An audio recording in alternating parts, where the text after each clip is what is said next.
Fala mundo, tudo certo? Eu sou o Randall Bergamasco e seja muito bem-vindo ao canal Mundano. Galera, como o ser humano gosta de uma treta, né?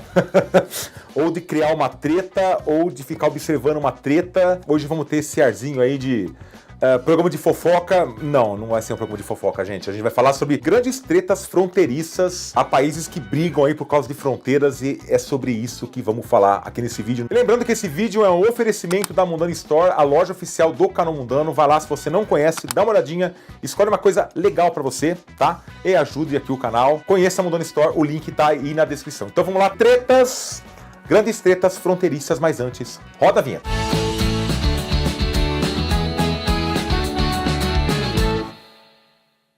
Galera, vamos estabelecer o seguinte. Então eu direi algumas informações sobre os dois países que se envolvem com essa treta, com essa briga em relação às fronteiras, depois eu conto qual é a treta, tá? Então, vamos começar primeiro com Guiana e Venezuela, que muita gente não sabe que existe treta por causa dessas fronteiras, mas vamos lá. Que a Guiana, a República Cooperativa da Guiana, é uma ex-colônia britânica com independência relativamente recente, 1966. Antes era conhecida como Guiana Inglesa ou Guiana Britânica. A capital é Georgetown e a língua oficial é o inglês. Só um parênteses, gente, a pronúncia correta desse país é Guiana e não Guiana, tá? E do outro lado temos a Venezuela. A República Bolivariana da Venezuela é uma ex-colônia espanhola. A capital é Caracas e a língua é o espanhol. Tá, mas qual que é a treta entre a Guiana e a Venezuela? Olha, gente, a Venezuela e a Guiana, elas têm uma fronteira de 743 quilômetros de extensão que ela não é reconhecida pelos venezuelanos. E essa treta tem nome, se chama Guiana Essequiba. Vamos explicar melhor isso. Guiana Essequiba é a denominação de uma região que fica entre os rios Cuyuni e Essequibo. E a soberania dessa área, ela é reclamada pela Venezuela, só que essa região, ela corresponde a 2/3 do território da atual Guiana. Então sobraria só um pedacico da Guiana. E para piorar a situação, em 2015 foi encontrado petróleo na Guiana e dentro dessa região da Guiana Essequiba. E daí a Venezuela começou a endurecer a disputa, deixando claro que a Guiana é um dos países mais pobres do hemisfério sul. E com essa descoberta, ela pode ser o país que mais vai crescer no mundo aí nos próximos anos. Só que a Venezuela, ela está muito longe de reconhecer as fronteiras atuais.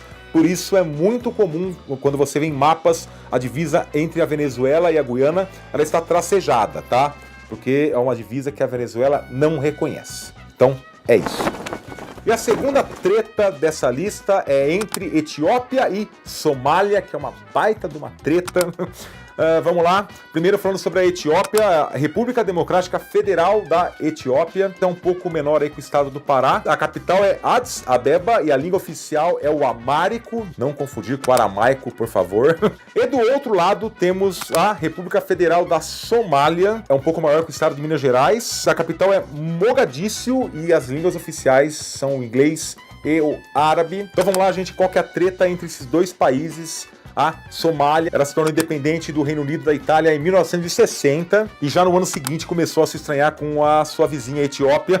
Só que a coisa ficou realmente séria em 1977, quando começou a Guerra do Ogaden. Gente, Ogaden é uma região da Etiópia onde a maioria das pessoas que lá vivem são somalis. Então a maioria da população local de Ogaden considera aquela região parte da Somália e não da Etiópia. Então, voltando à guerra, os somalis invadiram aquela região, só que os etíopes, eles reagiram e conseguiram fazer os somalis recuar, e finalmente uma trégua foi declarada. Só que até hoje naquela região, aquela população de Ogaden, ela não se considera etíope, se considera parte da Somália. Até hoje. E você pode ver nos mapas aí, a fronteira entre Somália e Etiópia também é muito comum você encontrar ela tracejada, porque ela é considerada em disputa. Então, essa é a treta. E agora uma outra treta africana, aí a disputa de Egito com Sudão. Vamos lá. A República do Sudão, por favor, gente, não confundir o Sudão com o Sudão do Sul. Sudão do Sul que foi recentemente separado do restante do país. É um pouco maior que a região centro-oeste do Brasil. A capital é Khartoum e as línguas oficiais são o inglês e o árabe. O Sudão foi administrado em conjunto com o Reino Unido e o Egito até 1956 e o seu nome antigo era Sudão anglo-egípcio. E agora do outro lado, o Egito, ou a República Árabe do Egito. Galera, é um pouco maior que o estado do Mato Grosso. A capital é a cidade do Cairo e a língua oficial é o árabe. E o país moderno, ele se tornou independente do Reino Unido em 1922, tá? Então, vamos lá. Qual que é a treta entre Egito e Sudão? Pois bem, a fronteira Egito-Sudão ela foi definida pelos britânicos em 1899 e ficou definido que o paralelo 22N seria essa divisa, tá?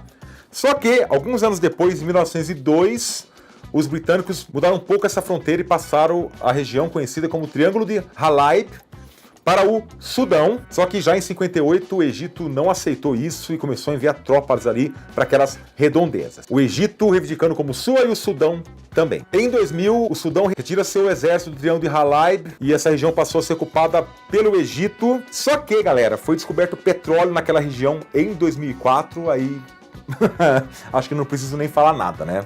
Aí voltou essa rixa de novo e o presidente do Sudão da época, o Omar al-Bashir, proclamou de novo a soberania sudanesa naquela região e o Egito não aceita e continua essa treta. Perfeito? Tem uma outra região, gente, também entre Egito e Sudão, também nessa redefinição de fronteira, que é conhecida como Bir Tawil. Só que essa região é inóspita, ela é desértica, não tem recurso nenhum. E, nesse caso, Sudão e Egito não reivindicam, sabe? O Sudão chega pro Egito. Tá pra você, o Sudão não... Sudão, não pode ficar pra você. E o Sudão, não, é sua, o Egito, não é sua. O Egito, não é sua. E fica desse jeito. Ninguém reconhece aquela região. E ali aconteceu um fato interessante. Um americano, em 2014, foi até Bir Tawil. E ele estabeleceu lá um reino para sua filha de 7 anos, para que ela pudesse ser uma princesa de verdade. A menina desenhou a bandeira e o país foi decretado como o Reino do Sudão do Norte. Então, ninguém quer, então eu quero. Então, esse é o fato interessante, porque não bizarro, dessas indefinições de fronteiras entre o Sudão e o Egito. E aí, tá gostando do vídeo? Então, rapidinho, gente, desce aí, deixa o gostei aí embaixo. Dessa maneira você fala YouTube, esse vídeo do Mundano é legal, recomende para mais pessoas. E, tão importante quanto a isso, inscreva-se no canal para você receber atualizações de novos vídeos e fazer esse canal crescer, tá? Inscreva-se, ative o sininho. Mais uma vez, o nosso salário aqui no canal é a sua curtidinha e a sua inscrição no canal, então não deixe de pagar o nosso salário, tá? É simples e rápido, gente. Já fez isso, já pagou o nosso salário, então vamos continuar o vídeo. Agora a treta entre Brasil e Uruguai, que muita gente não sabe. Há outros locais na fronteira do Brasil que também tem algumas disputas territoriais. Nesse caso, eu separei o Uruguai, tá, gente? Então, rapidamente, Brasil, República Federativa do Brasil, é o maior país da América do Sul e o 5º maior país do mundo. A capital é Brasília, a língua oficial é o português. Além de ser o 5º maior país do mundo em área, o Brasil é o 6º maior país do mundo em população. Ainda, porque a Nigéria está na nossa cola, viu, gente? O Brasil tem 210 milhões, em 2020 a Nigéria está com 206, eu não vou estranhar se a Nigéria passar o Brasil e o Brasil se tornar o 7º, mas é isso. E a República Oriental do Uruguai, diferente do Brasil, é o 2º menor país da América do Sul, só fica atrás do Suriname, 3,3 milhões de habitantes. Só para você ter uma ideia, Montevidéu, que é a capital do país, Montevidéu abriga cerca de 2 milhões de habitantes, e como eu acabei de falar, o país tem 3,3 milhões de habitantes, ou seja, 2/3 do país está na capital. E qual é a treta do Brasil com o Uruguai? Na verdade, são duas tretas. A primeira disputa é uma ilha, chamada de Ilha Brasileira, é uma ilha fluvial na foz do rio Quaraí, que administrativamente ela pertence ao município de Barra do Quaraí, no Rio Grande do Sul, só que ela é reclamada há séculos pelo Uruguai. Essa ilha, inclusive, tinha um morador que era conhecido como Seu Zeca, só que ele faleceu em 2011. E a outra região é conhecida como Rincão de Artigas. Hoje ela é controlada pelo município de Santana do Livramento, que também está no Rio Grande do Sul. É interessante, o Uruguai ele reclama um erro de demarcação de fronteiras. Essa demarcação teria acontecido em 1856 e teria sido marcada de forma errada, e essa região pertence ao Uruguai, segundo os uruguais. Só que o Brasil fala que tem a posse legal ali do território e não reconhece aí as reclamações uruguaias. E apesar dessas duas disputas territoriais, acho que não é novidade para ninguém, Brasil e Uruguai têm ótimas relações, são países que têm ótimas relações, mas eu tenho certeza que muita gente não sabia disso, dessa tretinha entre Brasil e Uruguai.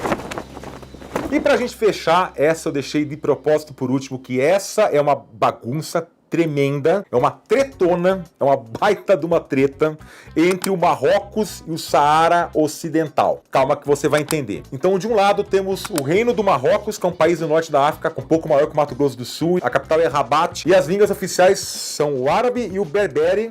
E do outro lado temos o Saara Ocidental, que é um território, daqui a pouco a gente vai falar sobre isso. É um pouco menor que o Tocantins. A capital é Lauini e as línguas oficiais são o espanhol, sim, o espanhol é oficial no Saara Ocidental, e o árabe. E quem nasce no Saara Ocidental é Sahrawi. Sahrawi em árabe significa povo do deserto. Vamos à parte difícil, que é explicar toda a treta que acontece entre esses dois países. Vamos lá. Resumidamente, gente, oficialmente o Saara Ocidental, até hoje, ele é uma colônia da Espanha. Não foi assinado nenhum tipo de tratado reconhecendo a independência daquele território. Ele era uma colônia espanhola, conhecida como Saara Espanhol. Só que já em 73, gente, foi criado um movimento conhecido como Frente Polisario. Polisario seria a Frente Popular de Liberación de Sangia el Ramra e Rio de Oro, que era o nome das regiões que formavam o Saara Espanhol, que queria independência e autonomia dos sarauis. Só que em 75 os espanhóis passaram o controle desse território, não a soberania, tá? Não passou para eles, só falou, gente, ó, toma conta para mim aí,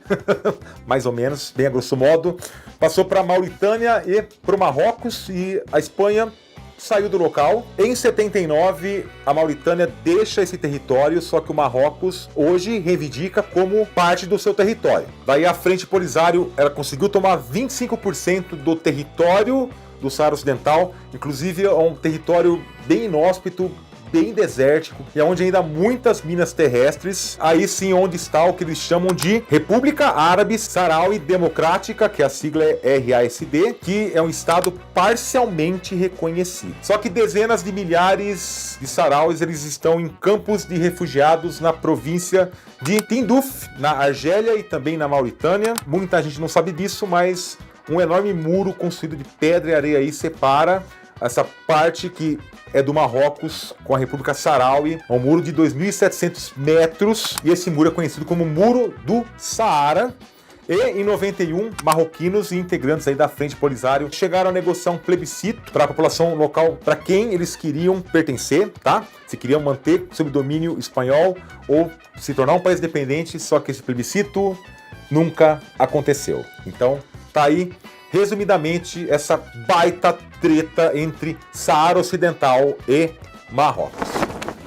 E chega ao fim mais um vídeo do Mundano. Eu gostaria muito de agradecer se você chegou até aqui. Eu peço para você, por favor, siga a gente em nossas redes sociais se você ainda não faz, Instagram, Facebook e Twitter. E a gente se vê na próxima quinta-feira, às 11 horas da manhã, em mais um vídeo do canal Mundano. Um forte abraço a todos, gente. Muito obrigado, até mais. Tchau.